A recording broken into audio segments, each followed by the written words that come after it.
ರಾಮೇಶ್ವರಂ ಕೆಫೆಯಲ್ಲಿ ಸಂಭವಿಸಿರುವಂತಹ ನಿಗೂಢ ಸ್ಫೋಟಕ್ಕೆ ಸಂಬಂಧಿಸಿದಂತೆ ಸದ್ಯ ತನಿಖೆ ಚುರುಕಾಗಿದೆ. ಪೊಲೀಸರು ಸ್ಥಳಕ್ಕೆ ಆಗಮಿಸಿದ್ದಾರೆ. ಸ್ವತಃ ಕಮಿಷನರ್ ಆಫ್ ಪೊಲೀಸ್ ಬೆಂಗಳೂರಿನ ಪೊಲೀಸ್ ಆಯುಕ್ತ ದಯಾನಂದ್ ಅವರು ಆಗಮಿಸ್ತಾ ಇರುವಂತಹ ದೃಶ್ಯವನ್ನ ಕೂಡ ನೀವು ನೋಡ್ತಾ ಇದ್ದೀರಿ. ಇದರ ಜೊತೆಗೆ ಬಾಂಬ್ ಸ್ಕ್ವಾಡ್ ಸ್ಥಳಕ್ಕೆ ಆಗಮಿಸಿದೆ. ಒಂದು ಮೇಲ್ನೋಟಕ್ಕೆ ಸ್ಪಷ್ಟ ಆಗಿದೆ, ಇದು ಯಾವುದೇ ರೀತಿಯಲ್ಲಿ ಸಿಲಿಂಡರ್ ಬ್ಲಾಸ್ಟು ಅಥವಾ ಅಡುಗೆಯ ಉಪಕರಣಗಳು ಬ್ಲಾಸ್ಟ್ ಆಗಿರೋದಲ್ಲ. ಡೈನಿಂಗ್ ಏರಿಯಾದಲ್ಲಿ ಬ್ಲಾಸ್ಟ್ ಆಗಿರೋದ್ರಿಂದ ಯಾರಾದರೂ ಇಂಟೆನ್ಷನಲಿ ಇದನ್ನು ಮಾಡಿದ್ದಾರಾ ಅನ್ನೋ ಅನುಮಾನವೂ ಕೂಡ ವ್ಯಕ್ತವಾಗ್ತಾ ಇದೆ. ಸ್ಥಳದ ದೃಶ್ಯಗಳನ್ನು ನೀವು ನೋಡ್ತಾ ಇದ್ದೀರಿ. ಅಗ್ನಿಶಾಮಕ ದಳದ ಸಿಬ್ಬಂದಿ ಕೂಡ ಸ್ಥಳದಲ್ಲಿ ಇದ್ದಾರೆ. ಜೊತೆಗೆ ಸ್ಫೋಟಕ್ಕೆ ಏನು ಕಾರಣ ಅಂತ ತನಿಖೆಯೂ ಕೂಡ ನಡೀತಾ ಇದೆ. ಏನು ಕಾರಣ, ಯಾರ ಕಾರಣ, ಇದರ ಬಗ್ಗೆಯೂ ಕೂಡ ತನಿಖೆ ನಡೀತಾ ಇದೆ. ಮೊದಲನೇದಾಗಿ CCTV, ರಾಮೇಶ್ವರಂ ಕೆಫೆಯ CCTV DVR ಅನ್ನ ಕೂಡ ಪೊಲೀಸರು ವಶಕ್ಕೆ ಪಡೆದಿದ್ದಾರೆ ಅನ್ನುವಂಥ ಮಾಹಿತಿ ಸಿಗ್ತಾ ಇದೆ. ಅದರಲ್ಲಿ ಏನಾದರೂ ಅನುಮಾನಾಸ್ಪದ ಓಡಾಟ ಯಾರ್ದಾದ್ರೂ ಇದೆಯಾ, ಯಾವುದಾದ್ರೂ ವ್ಯಕ್ತಿಯದ್ದು. ಆ ಬ್ಯಾಗ್ ಅಂತ ಹೇಳಲಾಗ್ತಾ ಇದೆ, ಬ್ಯಾಗನ್ನು ತಂದಿಡಲಾಗಿತ್ತು ಅಂತ.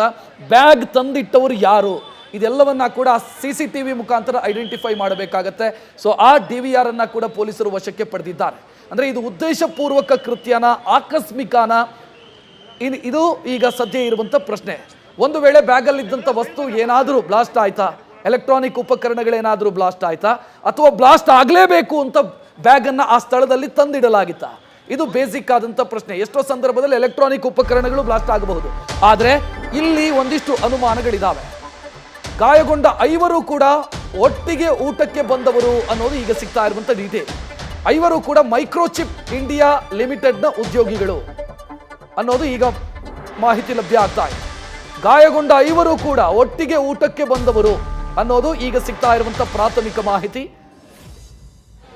ಆಗ ಒಂದು ಮಾಹಿತಿ ಲಭ್ಯ ಆಗಿತ್ತು, 3 ಸಿಬ್ಬಂದಿ ಗಾಯಗೊಂಡಿದ್ದಾರೆ ಅಂತ. ಅಲ್ಲ, ಬದಲಾಗಿ ಗಾಯಗೊಂಡಂಥ 5 ಕೂಡ ಗ್ರಾಹಕರೇ ಅನ್ನೋದು ಈಗ ಸಿಗ್ತಾ ಇರುವಂಥ ಮಾಹಿತಿ. 5 ಕೂಡ ಒಟ್ಟಿಗೆ ಊಟಕ್ಕೆ ಬಂದವರು ಅನ್ನೋ ಮಾಹಿತಿ ಈಗ ಲಭ್ಯ ಆಗ್ತಾ ಇದೆ. ಅವರನ್ನ ಆಸ್ಪತ್ರೆಗೆ ದಾಖಲಿಸಿ ಚಿಕಿತ್ಸೆಯನ್ನ ನೀಡಲಾಗ್ತಾ ಇದೆ. ಡೈನಿಂಗ್ ಏರಿಯಾದಲ್ಲಿ ಬ್ಲಾಸ್ಟ್ ಆಗಿರೋದು, ಅಂದರೆ ಊಟ ಮಾಡುವಂಥ, ಊಟ ಸೇವಿಸುವಂಥ ಜಾಗದಲ್ಲಿ ಬ್ಲಾಸ್ಟ್ ಆಗಿದೆ.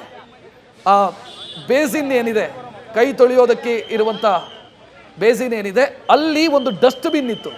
ಆ ಡಸ್ಟ್ಬಿನ್ನು ಕೂಡ ಆ ಬ್ಲಾಸ್ಟ್ನ ತೀವ್ರತೆಗೆ ಸಂಪೂರ್ಣವಾಗಿ ನಜ್ಜುಗುಜ್ಜಾಗಿದೆ. ನೋಡ್ತಾ ಇದ್ದೀರಿ, ಆ ಫೋಟೋವನ್ನು ಕೂಡ ನೀವು ನೋಡಬಹುದು. ಇನ್ನೂ ಕ್ಲೋಸ್ ಆಗಿ ನೀವು ಒಬ್ಸರ್ವ್ ಮಾಡಿದರೆ ಒಂದಿಷ್ಟು ವಸ್ತುಗಳಲ್ಲಿ ಅನುಮಾನಾಸ್ಪದವಾಗಿ ಕಾಣಿಸ್ತಾ ಇದ್ದಾವೆ. ಅದು ಈಗ ಈ ಇಡೀ ಘಟನೆಯ ನಿಗೂಢತೆಗೆ ಒಂದಿಷ್ಟು ಪುಷ್ಟಿಯನ್ನು ಕೊಡ್ತಾ ಇದ್ದಾವೆ. ಬ್ಯಾಟ್ರಿ ಇದೆ, ಅಲ್ಲಿ ಒಂದಿಷ್ಟು ವೈರ್ಗಳಿದ್ದಾವೆ. ಸೊ ಇದು ಈಗ ಅನುಮಾನಕ್ಕೆ ಕಾರಣ ಆಗ್ತಾ ಇರೋದು. ಅಂದರೆ ಇದು ಇಂಟೆನ್ಷನಲಿ ಮಾಡಲಾಗಿದೆಯಾ ಅನ್ನೋದು ಈಗ ಕಾಡ್ತಾ ಇರುವಂಥ ಪ್ರಶ್ನೆ. ಪೊಲೀಸರು ಆ ಆಯಾಮದ ಮೇಲೆಯೂ ಕೂಡ ತನಿಖೆಯನ್ನು ಮುಂದುವರಿಸಿದ್ದಾರೆ. ಒಟ್ಟು 5 ಗಾಯಗೊಂಡಿದ್ದಾರೆ. ಅದೃಷ್ಟವಶಾತ್ ಅವರು ಅಪಾಯದಿಂದ ಪಾರಾಗಿದ್ದಾರೆ. ಕಾರಣ ಇದು ಲೋ ಇಂಟೆನ್ಸಿಟಿ ಬ್ಲಾಸ್ಟ್ನ ರೀತಿಯಲ್ಲಿ ಕಾಣ್ತಾ ಇದೆ. ನ್ಯೂಸ್ ಫಸ್ಟ್, ನಿರ್ಭೀತಿಯಿಂದ ನಿಮ್ಮ ಪರವಾಗಿ.